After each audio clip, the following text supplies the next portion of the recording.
aqui especificamente sobre avaliação psicológica em concurso público. Hoje nós sabemos que a avaliação psicológica, tanto no âmbito federal, como estadual, municipal, hoje até o conselho tutelar, né? Até o conselho tutelar faz a avaliação psicológica para fazer a seleção dos conselheiros. Então a gente vê assim que a cada vez mais, né, essa avaliação psicológica não só como concurso público, mas também em seleção de pessoal, né? Mas aí então fica aquela dúvida: e o que avaliar? Que teste que eu vou utilizar?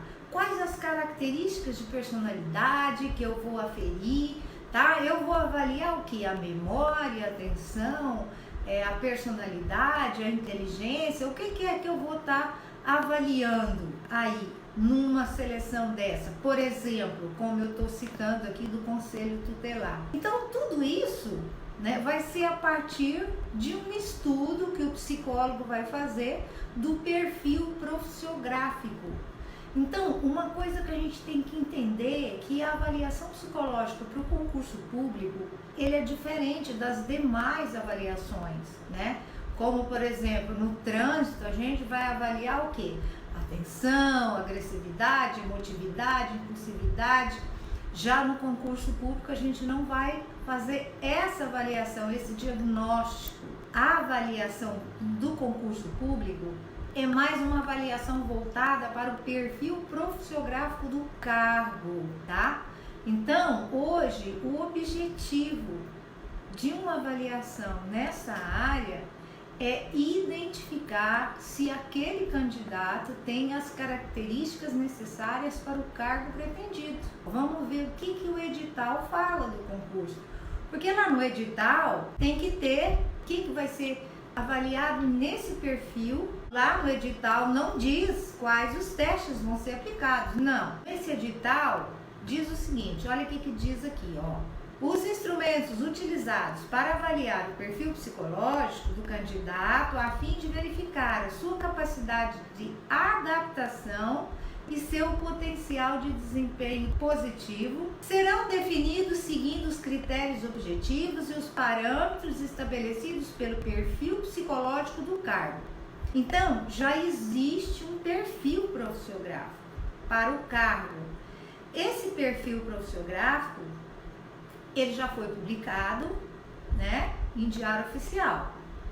Então existe um decreto que diz, olha, os traços psicológicos, né, de um policial militar de Rondônia tem que ser assim, assim, assim, assado. Isso, gente, difere de estado para estado. Interessante, quando a gente vai ler isso aqui, nesse decreto, aqui fala, né, olha, fica estabelecido o perfil profissiográfico do oficial, sargento e policial. Então são três. Policial é um, sargento é outro, oficial é outro. Olha aqui, ó, a ser utilizado como critério de avaliação durante a realização do exame psicológico em concursos públicos para o ingresso na corporação. E como critério de avaliação durante a realização de exame psicológico em processo de seleção interna para o curso de formação de sargentos. Então, esse decreto aqui, ele já está criando esse perfil. E aí fica muito mais fácil para nós, né? Quando você vai participar, por exemplo, de uma banca examinadora de um concurso público, em que você tem que montar ali a sua avaliação, estruturar, né? Você já saber, né, no que você vai se fundamentar. Porque isso aqui, ó, já vai, como diz assim, dar um suporte para nós no nosso trabalho. Por exemplo, você vai avaliar um policial militar, você vai avaliar o que nele? O que eu vou avaliar? Tem que ter alguma coisa para ser o meu suporte, tem que ter alguma coisa para eu me basear. Então, é interessante que nesse decreto aqui, eles falam de iniciativa, né? fala de esforço mental, ou seja, inteligência, né? Grande capacidade de concentração, desenvolvimento organizado, planejamento do raciocínio lógico, atenção visivelmente acentuada. E aí depois vem o perfil, que é as características de personalidade. Então, olha, bom controle emocional, bom relacionamento intra e interpessoal, capacidade de canalizar a agressividade, controle da ansiedade, senso de justiça, raciocínio abstrato, espírito de cooperação, enfim, tem muita coisa aqui, nem vou ler tudo para vocês aqui, mas só para vocês terem uma ideia do que é esse perfil profissiográfico, né? Então, isso daqui estrutura o nosso trabalho, né? Agora, diante de um perfil psicológico desse perfil profissiográfico, né? Que teste a gente vai aplicar? Para você saber, você tem que conhecer os testes psicológicos. Para você saber qual teste, né, vai te dar um dado relacionado com aquilo que o perfil lá está exigindo. Bom, se o perfil está exigindo uma atenção, que tipo de atenção? Está exigindo o quê? Uma memória? Uma atenção concentrada, seletiva, uma atenção dividida? Que tipo de atenção que está sendo exigido? Mas, na maioria, né, esses concursos públicos aplicam a isso, né? É o palográfico, são as escalas de personalidade, né? São testes de memória. Aliás, o teste de memória que eu acho muito importante, né? Aqui em Rondônia teve um concurso para agente penitenciário e 40% dos candidatos foram reprovados no teste de memória de fisionomia.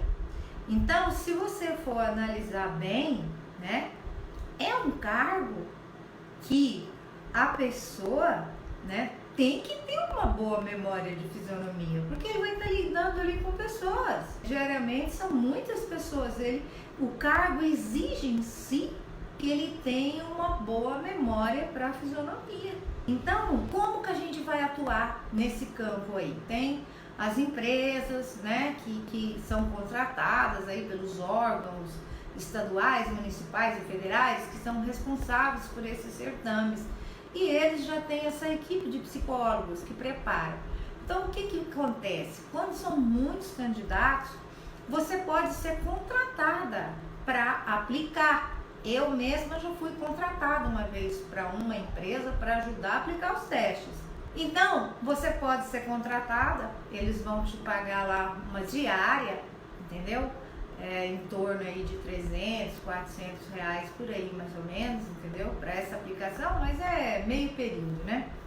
Ou então, você pode depois ser contratada pelo próprio candidato. Eu mesma já fui contratada várias vezes para acompanhar o candidato na entrevista devolutiva. E aí, a partir do momento que você vai lá, né, junto com esse candidato que te contratou, você recebe a entrevista devolutiva junto com ele, o psicólogo, né, da empresa te entrega o laudo. Nesse laudo, é tipo um laudo síntese, né? Vem todos os testes. Você vai comparar quais foram os critérios que ele colocou lá no edital. Então, na hora que você vai lá, você já vai questionar qual o percentil, qual a tabela que foi utilizada, né? Aí você vai conferir com relação à idade ou à escolaridade, vai ver a tabela do teste certinho, porque o outro psicólogo pode ter errado. Claro, todo mundo pode errar, não é verdade? Pode ser alguma coisa até de tabela, né? Se bem que isso tudo é muito conferido, nunca eu percebi erro nenhum, nunca, entendeu? Mas assim, a gente deve conferir isso daí. E aí depois, né, se esse candidato te contratar, né, porque geralmente esse candidato que ele reprova aí no exame psicológico, ele vai atrás do advogado. A maioria deles vão, é muito difícil não ir. E aí o advogado, para estruturar a petição dele, ele pede então que a gente faça uma outra avaliação. E aí então, geralmente eu faço assim, uma outra avaliação, né? Mas pegando, por exemplo, os testes, não os mesmos testes, mas os testes que vão me dar, né? Similares, como dizem, que vão me dar aqueles resultados que eu preciso e que tem a ver com o perfil profissiográfico do cargo que ele está pleiteando. E aí então você faz esse laudo, e em cima desse laudo que o advogado vai peticionar. E também aqui fala a questão realmente, né, do edital, que tem que ter clareza no edital, do que você vai ser avaliado, né? E também a recomendação, né, com relação aos testes psicológicos, que seja consultado o SATEPSI, né? Com relação aos testes favoráveis, enfim, né? Mas depois, se vocês quiserem dar uma lidinha completa nessa resolução, anote o número é 02 de 2016, tá? Então a gente vai encerrando por aqui, tá bom? Tá certo, gente? Então, beijo pra vocês, tchau, tchau.